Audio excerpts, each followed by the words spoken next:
사랑하는 성도 여러분, 그리고 진리의 말씀을 사모하여 이 자리에 함께하신 모든 분들께 하나님의 크신 은혜와 평강이 함께하시기를 기도합니다.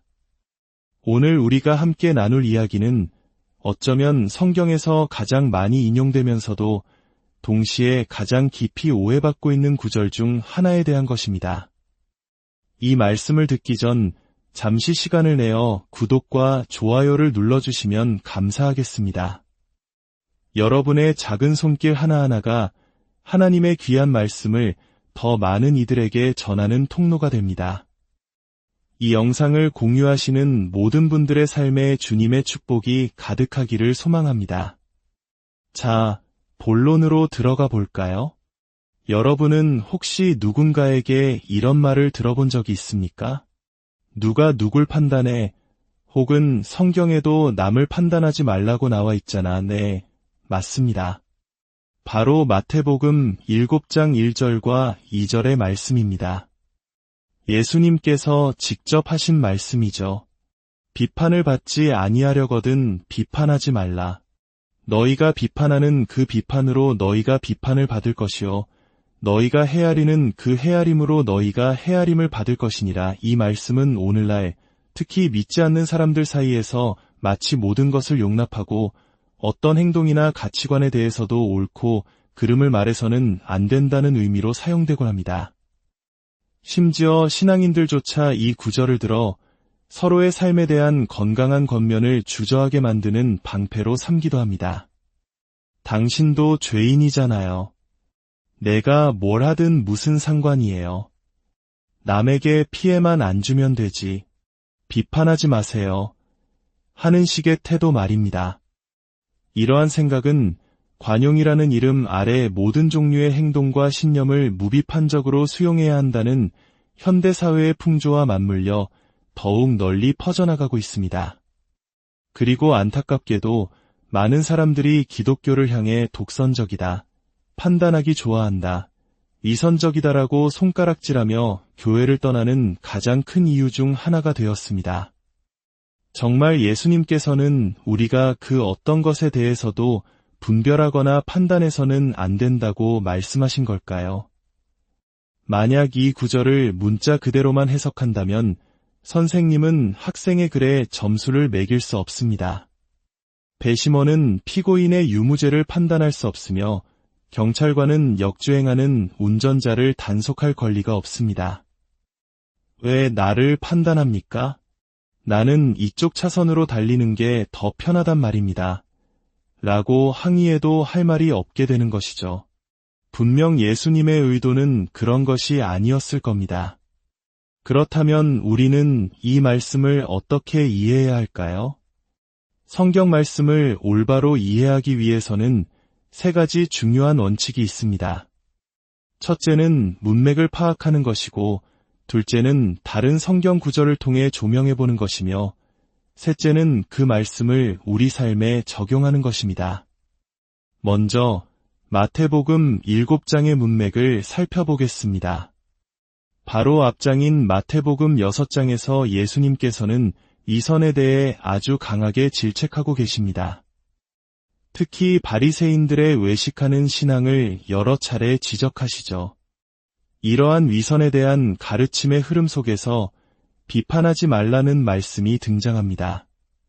그리고 놀랍게도 바로 그 마태복음 7장 뒷부분에서 예수님은 거짓 선지자들을 삼가라고 경고하십니다. 누군가를 거짓 선지자로 분별하려면 반드시 무엇이 필요할까요? 바로 판단입니다. 같은 장 안에서 예수님은 판단하지 말라고 하셨다가 동시에 올바른 판단을 할 것을 요구하고 계신 것입니다. 이것이 바로 예수님 말씀의 핵심입니다. 예수님은 우리에게 분별력 없이 살라고 말씀하신 것이 아닙니다. 다른 성도들의 삶에 대해 전혀 관여하지 말라고 하신 것도 아닙니다. 예수님께서 진정으로 경고하신 것은 바로 이선적인 판단입니다.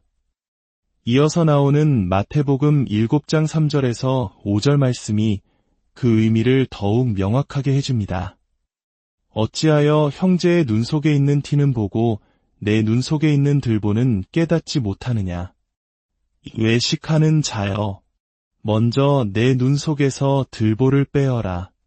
그 후에야 밝히 보고 형제의 눈 속에서 티를 빼리라. 예수님께서는 형제의 눈에 있는 작은 티끌을 빼주는 것 자체를 문제 삼지 않으셨습니다. 오히려 자신의 눈에 있는 거대한 들보, 즉 자신의 더 큰 죄와 허물은 보지 못한 채 남의 작은 흠을 지적하는 그 위선적인 태도를 꾸짖으신 것입니다. 먼저 자신을 돌아보고 스스로를 바로잡은 후에야 비로소 다른 형제를 도울 자격이 생긴다는 말씀입니다. 그렇다면 성경 전체는 판단에 대해 무엇을 가르치고 있을까요? 몇 가지 중요한 원칙들을 통해 예수님의 가르침을 더 깊이 이해해 보겠습니다.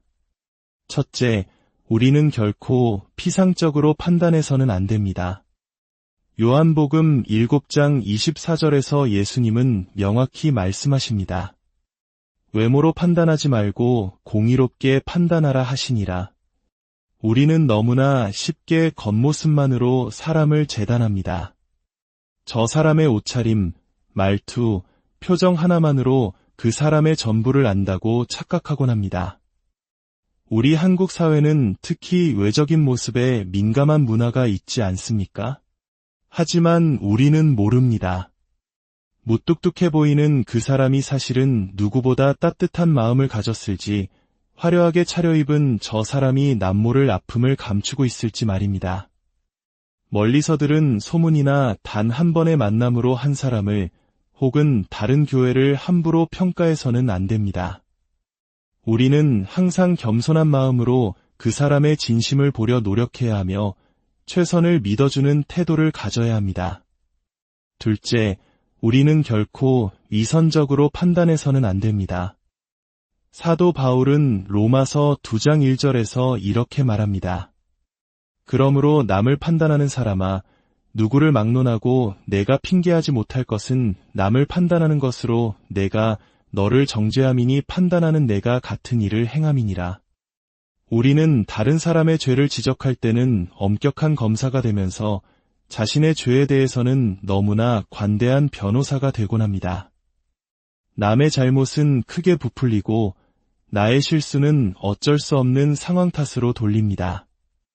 똥 묻은 개가 겨 묻은 개 나무란다. 는 우리 속담처럼 말입니다. 기억하십시오. 내가 누군가를 향해 가장 혹독한 비판을 쏟아내는 바로 그 지점이 종종 나의 가장 깊은 연약함이 숨겨진 곳일 수 있습니다. 내가 다른 사람의 어떤 모습에 대해 참을 수 없이 분노가 치민다면 잠시 멈추고 거울 앞에 서서 내 안을 들여다보아야 합니다. 혹시 내 안에 그와 비슷한 죄의 그림자가 드리워져 있지는 않은지 말입니다. 셋째, 우리는 믿지 않는 사람들을 기독교의 기준으로 판단해서는 안 됩니다. 이는 정말 중요한 원칙입니다. 고린도전서 5장 12절에서 바울은 단호하게 말합니다. 밖에 있는 사람들을 판단하는 것이야 내게 무슨 상관이 있으리요마는 교회 안에 있는 사람들이야 너희가 판단하지 아니하랴. 믿음은 하나님의 가족이 되는 것입니다. 우리 가족에게는 우리만의 규칙이 있습니다. 그러나 우리는 이웃집 아이들에게 우리 집 규칙을 지키라고 강요할 수 없습니다. 마찬가지로 아직 하나님의 가족이 되지 않은 이들에게 교회의 기준과 잣대를 들이대며 그들의 삶을 정죄해서는 안 됩니다. 우리의 역할은 그들을 바꾸는 것이 아닙니다. 우리의 역할은 그들을 사랑하고 그들을 변화시키실 수 있는 유일한 분, 바로 예수 그리스도께로 그들을 인도하는 것입니다. 교회는 믿기 전에는 올 수 없는 완벽한 사람들의 모임이 아닙니다. 오히려 우리 모두가 죄인임을 고백하고 구원자이신 예수님을 향해 함께 나아가는 나그네들의 공동체입니다. 당신이 어떤 삶을 살았든, 어떤 중독에 빠져 있든, 어떤 죄를 지었든 진실한 마음으로 하나님을 찾고 있다면 이 교회 공동체는 당신을 두 팔 벌려 환영할 것입니다. 마지막 넷째, 우리는 넘어진 신자를 사랑으로 회복시켜야 합니다. 이것이 바로 비판과 분별의 궁극적인 목적입니다. 갈라디아서 6장 1절과 2절 말씀입니다. 형제들아, 사람이 만일 무슨 범죄한 일이 드러나거든 신령한 너희는 온유한 심령으로 그러한 자를 바로잡고 너 자신을 살펴보아 너도 시험을 받을까 두려워하라. 너희가 짐을 서로 지라 그리하여 그리스도의 법을 성취하라. 믿음의 공동체 안에서 누군가 죄에 빠져 길을 잃었을 때 우리는 어떻게 해야 할까요? 뒤에서 수군거리거나 그를 내치거나 상처 입은 그에게 돌을 던져야 할까요? 아닙니다. 성경은 분명히 말합니다. 온유한 심령으로 그를 바로잡으라. 이것이 바로 교회의 모습이어야 합니다. 한 지체가 아프면 온 몸이 함께 아파하는 것처럼 한 형제가 넘어지면 손가락질하는 대신 함께 그의 짐을 짊어지고 부축하여 일으켜 세워주는 것. 그것이 바로 그리스도의 법을 성취하는 길입니다.